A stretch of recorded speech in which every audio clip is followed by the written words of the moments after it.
Welcome to જય માંડપણા kitchen. હું લાબી આહિર આપશો ને મારા જય દ્વારકાધીશ. તો આજે હું તમારી સાથે શેર કરીશ સ્વાદિષ્ટ અને ટેસ્ટી એવા રજવાડી ભરેલા મરચાંના ભજીયા.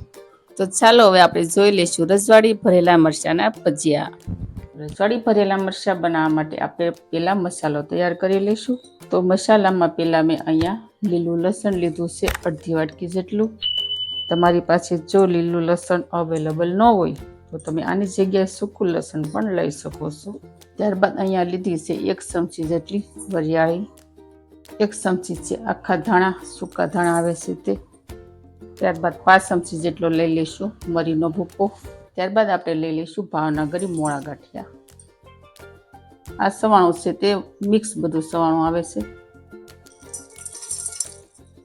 તેને આપણે અડધી વાટકી જેટલી એડ કરીશું ને 1 ચમચી જેટલી લઈ લઈશું ખાંડ ને અડધી ચમચી લઈ લઈશું મીઠું. મીઠું સવાણામાં પણ હોય છે એટલે આપણે એ પ્રમાણે મીઠું જોઈને નાખવાનું. 1 ચમચી જેટલા લીલા ધાણા એડ કરી દઈશું ને આપણે મિક્સર જારમાં ગ્રાઇન્ડ કરી લઈશું. તો અહીંયા આપણે થોડું મિક્સર ફેરવી અને આખા ભાખો પહેલાં તો મસાલો તૈયાર કરી નાખ્યો છે. ત્યારબાદ આપણે તેમાં 1 ચમચા જેટલું તેલ એડ કરી દઈશું. ચમચો મેં નાનો લીધો છે. હવે આને ફરીથી આપણે મિક્સર જારમાં ગ્રાઇન્ડ કરી લઈશું એકદમ ઝીણી પેસ્ટ થઈ જાય. તો જો અહીંયા આપણો લસકા જેવો મસાલો થઈ ગયો છે તૈયાર. હવે આપણે એક બાઉલમાં ટ્રાન્સફર કરી લઈશું. મસાલાની અંદર આપણે 1 ચમચી જેટલું કાશ્મીરી મરચું લઈ લઈશું. આનાથી કલર બહુ સરસ આવે છે. આમાં આપણે 5 ચમચી જેટલી હળદર પણ એડ કરી દઈશું. ત્યારબાદ છેલ્લે આવશે ગરમ મસાલો. ગરમ મસાલો મેં અહીંયા 5 ચમચી જેટલો જ લીધો છે. જો ગરમ મસાલો ઓપ્શન છે, તમે ખાતા હોય તો નાખવાનો, ન ખાતા હોય તો ન નાખો. હવે આ મસાલાને સરસ રીતે મિક્સ કરી દઈશું. જો કેટલો સરસ મસાલાનો કલર આવ્યો છે. તો અહીંયા આપણો મસાલો પણ તૈયાર થઈ ગયો છે સરસ મજાનો.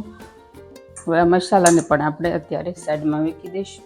મસાલો ભરવા માટે મેં અહીંયા આ રીતના મરચાં લઈ લીધા છે. આ મરચાંની સાલ છે ને પતલી આવે છે. તો મેં અહીંયા 11 નંગ જેટલા મરચાં લીધા છે. એમાં 3 છે લાલ મરચાં.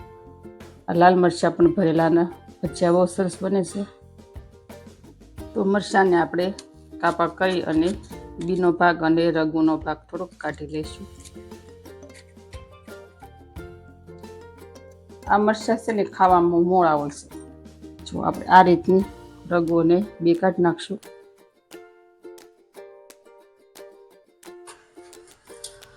અહીંયા આપણે બધા જ મરચાંમાંથી આ રીતના બી અને રગો કાઢી નાખ્યા છે. તો હવે આ મરચાંમાં આપણે મસાલો ભરી લઈશું. તો મસાલો તો આપણો તૈયાર જ છે. હવે આ મરચાંમાં આપણે મસાલા ભરી લઈશું. મસાલો થોડો બહાર દેખાય ને એ રીતનો આપણે મસાલો ભરી લઈશું. તો આપણે આ રીતના મરચાંમાં મસાલો ભરી લઈશું. અહીંયા આપણે મરચાંમાં મસાલો ભરાઈ ગયો છે. તો હવે આપણે મરચાં માટેનું કોટિંગ તૈયાર કરી લઈશું. તેના માટે અહીંયા મેં ચણાનો લોટ લીધો છે. ભરેલા મરચાં બનાવવા માટે આપણે ઘરનો ચણાનો લોટ નથી લેવાનો, આપણે બહારનો જ લેવાનો છે. બહારના ચણાના લોટથી ભરેલા મરચાંનું રિઝલ્ટ સારું આવશે. હવે આપણે સાણી વડે સાળી લઈશું.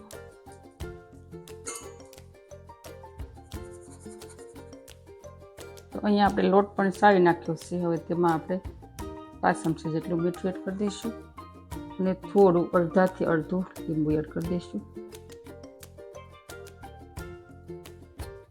થોડું થોડું પાણી આપણે એડ કરતા જઈશું અને એ રીતનું આપણે બેટર તૈયાર કરવાનું છે. આમાં આપણે ઈનો કે સોડા કંઈ જ યુઝ નથી કરવાનો, ફક્ત લીંબુ અને મીઠું જ એડ કરવાનું છે. અહીંયા આપણું બેટર પણ ફેટાઈને તૈયાર થઈ ગયું છે. હવે આપણે કોઈ પણ આ રીતનો ગ્લાસ, કાચનો અથવા સ્ટીલનો ઊભો ઘાટ હોય ને તે પ્રમાણનો ગ્લાસ લઈ લેવાનો અને તેની અંદર આપણે બેટર એડ કરી દેવાનું.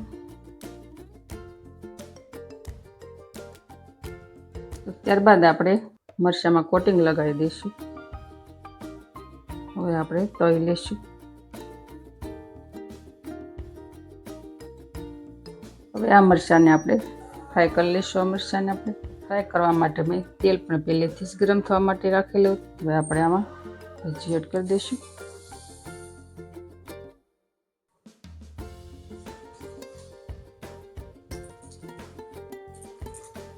પેલા મરચાંને આપણે હલાવવાના નથી, પેલા આમનામ જ આપણે ફ્રાય થવા દેવાના છે. થોડા ફ્રાય થઈ જાય ને ત્યારબાદ આપણે ફેરવીશું. ત્યારબાદ આપણે પલટાવી લઈશું મરચાંને છે ને પેલા આપણે ગેસની ધીમી આંચ ઉપર જ ફ્રાય કરી લેવાના. ને થોડો કલર ચેન્જ થવા લાગે ને, મતલબ થોડા આછા બદામી રંગના થવા લાગે ને, ત્યાર પછી આપણે ગેસની ફ્લેમ ફૂલ કરવાની. હવે આ મરચાંને આપણે બહાર કાઢી લઈશું તેલમાંથી. તો જુઓ બન્યા છે ને સરસ મજાના, જોતા જ ખાવાનું મન થઈ જાય એવા એકદમ ઓઇલ ફ્રી મરચાં. તો અહીંયા આપણા તૈયાર છે ખાવાની મજા પડે તેવા રજવાડી ભરેલા મરચાંના ભજીયા. તો ફ્રેન્ડ, તમે આ રેસીપી તમે ઘરે એકવાર જરૂર ટ્રાય કરજો અને કમેન્ટ કરી મને જરૂર કહેજો કેવી બની છે તે. તો ફ્રેન્ડ, તમને આ વિડીયો પસંદ આવ્યો હોય તો એક લાઈક જરૂર કરજો અને ફ્રેન્ડ અને ફેમિલીમાં વધુને વધુ શેર કરજો. તો આવજો, ફરી મળીશું નવી રેસીપી સાથે. ત્યાં સુધી થેન્ક યુ. જય દ્વારકાધીશ, જય સિયારામ.